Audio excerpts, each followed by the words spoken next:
cash kita amankan. Kalau kita sudah bisa membaca market, ketika market sudah mulai aman, kita bisa membeli. Kita dapat harga murah. Ada berita buruk dan ada berita positif. Saya mau berbicara berita positifnya terlebih dahulu. Jadi, berita positifnya, Bursa Efek Indonesia telah membuka kepemilikan 1%. Jadi, para konglo atau pemilik modal besar sudah mulai terlihat. Terkhusus beliau-beliau yang berinvestasi di saham FCA. Pasti teman-teman retail di luar sana lebih gamblang. Karena apa? Yang kemarin sempat takut kalau di FCA nanti tidak bisa keluar dan itu akan menjadi jebakan Batman. Ini nanti akan saya bahas di akhir. Berita buruk terlebih dahulu. Jadi perang di Timur Tengah yang saya sudah menganti-anti teman-teman yang ada di grup, baik di Instagram, di Telegram, di grup WA, sudah saya hati-hati. Beda seperti faktor MSCI, itu mendadak banget, saya tidak mampu. Bahkan saya belum siap secara pribadi karena saya di luar kota. Dan menyuruh teman hati-hati karena ini dampaknya signifikan. Karena di sejarah, kita juga pernah mengalami Amerika Serikat melawan Iran. Dan bursa saham sempat anjlok, harga minyak melompat tinggi. Dan ini sekarang mengulangi masa itu. Makanya saya suruh menghati-hati teman. Sempat saya ragu karena pembukaan di hari pertama itu bagus ya, masih 1%, 1, ternyata ketika penutupan seperti yang saya prediksi, yang saya pelajari, 2% bahkan di 2,5% penurunannya. Jadi, apa langkah yang harus kita ambil? Karena kita tahu Donald Trump tidak bisa dipercaya apa katanya. Padahal kesepakatan baik mengenai program nuklir Iran, entah itu beneran ada atau tidak, padahal udah mendapatkan benang merah yang positif. Tiba-tiba Donald Trump melanggar apa yang sudah disepakati. Jadi gini, sebenarnya ini ada 3 faktor. Faktor 1 dan 2 ini menurut saya sudah terlewati. Faktor pertama, ketika perang itu cepat selesai, indeks global akan rebound. IHSG kita support terdekat itu aja ada di 7.345. Kalau jebol bisa di 7.100. Kalau jebol lagi bisa di 6.000-an. Ya, nanti bisa ke 6,5 seperti itu. Seperti tahun 2025 di awal-awal tahun. Kalau faktor B ini, faktor kedua juga udah terlewati sebenarnya. Kalau nanti Iran menutup Selat Hormuz, itu minyak akan naik. Dan sudah terjadi. Mudah-mudahan tidak sampai meluas di Laut Merah. Ketiga, ini yang akan kita lewati. Perang akan meluas. Negara-negara sekutu akan ikut andil perang. Mulai dari Rusia, dari Cina, terus dari kubu Amerika ada Eropa. Itu akan membuat perang eskalasinya lebih luas, lebih lama. Dan ini akan terdampak di rupiah yang akan melemah.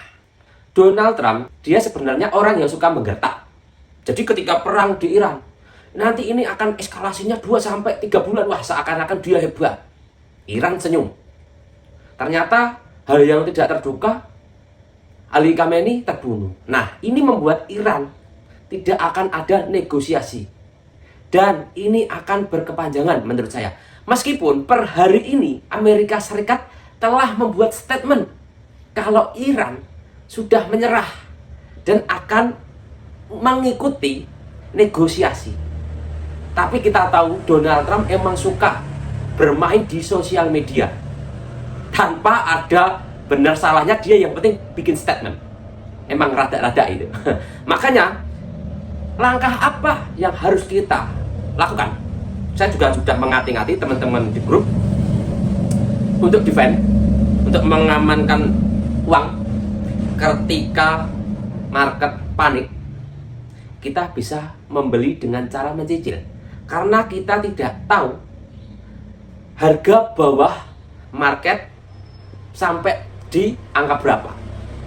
Kalau kamu dukun, ya mesti suge.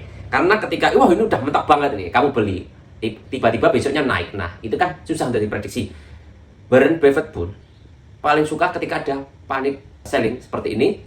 Dan dia mengaverage, ya, membeli secara bertahap, cicil, tapi juga tidak tergesa-gesa. Ambilnya di apa? Di fundamental yang bagus.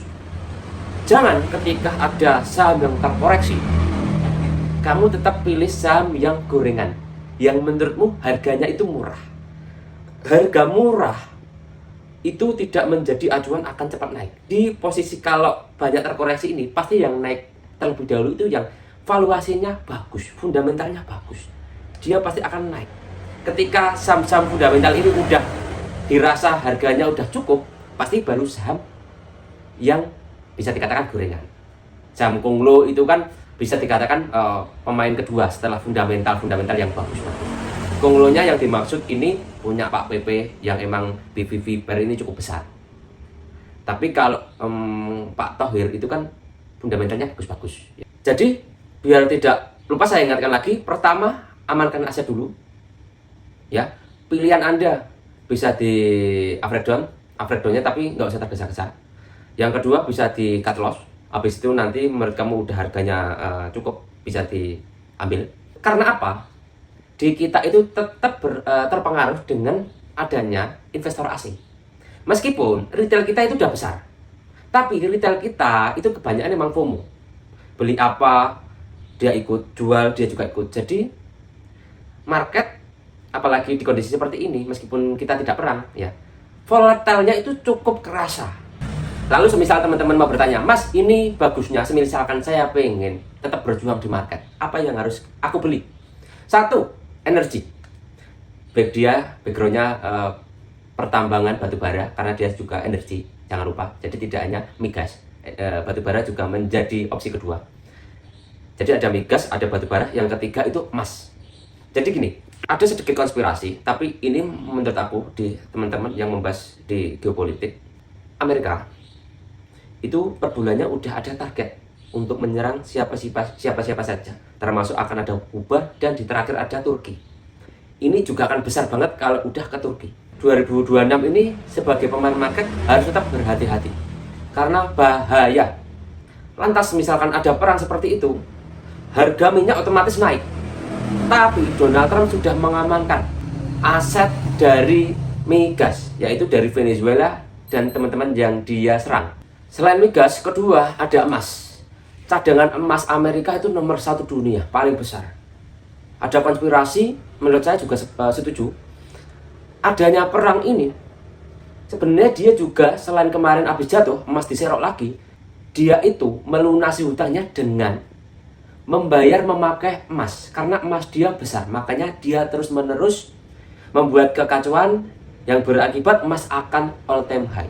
Jadi ada energi yang sudah dia pegang, kedua emas yang dia membayar hutang, memakai emas. Yang oposisinya, ya, kalau kalian tahu, Cina di tahun 2009 sampai 2020 kalau tidak salah, kalau salah tolong dikoreksi, Cina itu menggeser Jepang sebagai pemberi hutang terbesar nomor 1 di Amerika. Hingga kepemilikan 25% di hutang Amerika yang melalui obligasi. Ini, apakah Cina bisa menghancurkan Amerika dengan cara dia mencabut atau menjual obligasi dia? Tapi jawabannya tidak bisa. Makanya hal yang dilakukan Cina menjual terus-menerus. Yang sekarang saat ini Cina itu ada di posisi keempat. Lalu uang Cina dibelikan emas. Makanya Cina sebelumnya mempunyai emas, cadangan emas nomor 4 dunia. Dan saat ini ada di posisi kalau tidak 2 ya 3. Jadi selain Cina udah mempersiapkan diri melalui cadangan emas, lalu uang digital, lalu juga bridge. Makanya terjadinya penyerangan Venezuela itu kan juga karena Cina membeli minyak di Venezuela dengan mata uang yuan. Makanya Amerika marah. Kalau diingat-ingat dulu, Donald Trump juga meminta untuk The Fed menurunkan suku bunga, yang The Fed takutkan itu menilai dolar akan menurun. Tapi ketika dolar menurun, emas itu akan naik. Kalau kita selaraskan ketika emas naik, sebenarnya ini juga cita-cita Amerika agar dia bisa melunasi hutang melalui emasnya. Dan juga banyak yang berpendapat kalau sebenarnya menyerang Iran ini tidak sungguh-sungguh ke Irannya, tapi karena ada Cina. Jadi Amerika itu tetap menjaga gap. Dia takut kalau Cina ini next akan menyalip perekonomian Amerika baik di berbagai bidangnya. Makanya langkah ini yang dia tempuh. Israel akan menargetkan Turki. Amerika juga sudah ada agenda. Ini Turki akan menjadi ancaman nyata di market. Kelihatannya di akhir 2026 atau di awal 2027. Mudah-mudahan tidak terjadi. Jika emang ini terjadi, uang itu harus kita amankan, cash kita amankan. Kalau kita sudah bisa membaca market, ketika market sudah mulai aman, kita bisa membeli. Kita dapat harga murah. Satu itu. Yang kedua, mengamankan cadangan pangan. Ini sangat penting. Ketiga, selain itu kita beli emas secara fisik atau kita beli ETF emas ataupun saham yang di sektor komoditas energi ataupun gold. Meskipun ini nanti tetap volatile ya, tapi lebih aman daripada kita beli di saham yang lain yang bisa terpengaruh sangat. Ini properti. Kedua, perbankan. Yang paling parah properti. Ini yang harus dihindari. Kalau kita lihat-lihat mata uang Amerika ini lagi meningkat, lagi menguat. Karena apa? Banyak yang invest di mata uang Amerika. Karena menurut dunia yang paling aman, US dollar itu dimasukkan di safe haven. Biasanya kalau US dollar naik, emas kan turun. Kalau emas naik, US dollar turun. Tapi ketika perang seperti ini bisa naik keduanya. Investor asing akan mencabut atau beralih.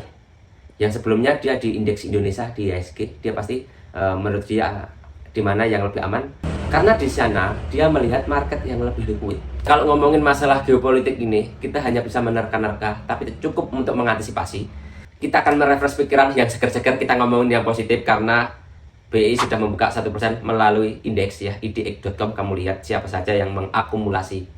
Bocoran saja sudah tersebar luas juga, bahkan FCA itu menjadi pusat untuk orang menambah kekayaan. FCA itu bisa lepas seperti BNPR sekarang, WMU sekarang, bahkan ada Konglo yang beli di WMPP, itu anak perusahaan dari WMU. Tapi saya tidak merekomendasikan, sebelumnya tidak merekomendasikan ya. Jual beli tetap saya serahkan ke kalian. Yang penting saya bisa mengedukasi kalau FCA itu bisa dijual, meskipun dia belum keluar dari FCA. Asalkan kamu timingnya pas, belinya pas, jualnya juga pas.